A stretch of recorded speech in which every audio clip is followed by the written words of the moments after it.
Panevėžio rajono savivaldybė planuoja įsteigti naują vaikų darželį buvusiame Molainių bendruomenių namų pastate. Prasideda dabar regioninių tų lėšų įsisavinimas, tai mums reikėjo numatyti, kur mes investuojam, ir turėdami statistiką, įvertindami, kad prie Molainių gyvenvietė auga, daug statosi, turbūt keliasi jaunos šeimos ir pasirinkom tokias duomenis, kad gali būti nemažai vaikų, o su vaikų darželis primestinis gyvenvietėse yra problemų, taip pat buvo priimtas sprendimas, kad reikia statyti Molainius darželį.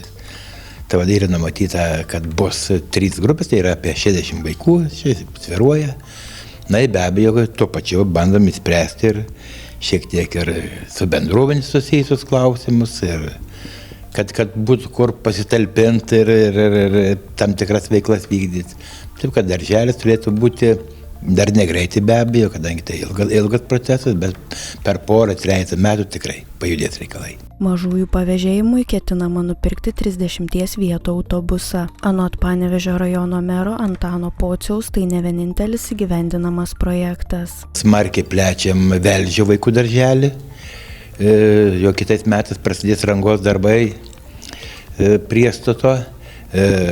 Nekiek nemažesnis priestatas yra numatytas Dembavos darželyje, irgi taip pat plečiam, kadangi netelpa vaikai, taip kad irgi galima nežiūrėti, kad priestatai, bet tai irgi iš principo nauji statiniai.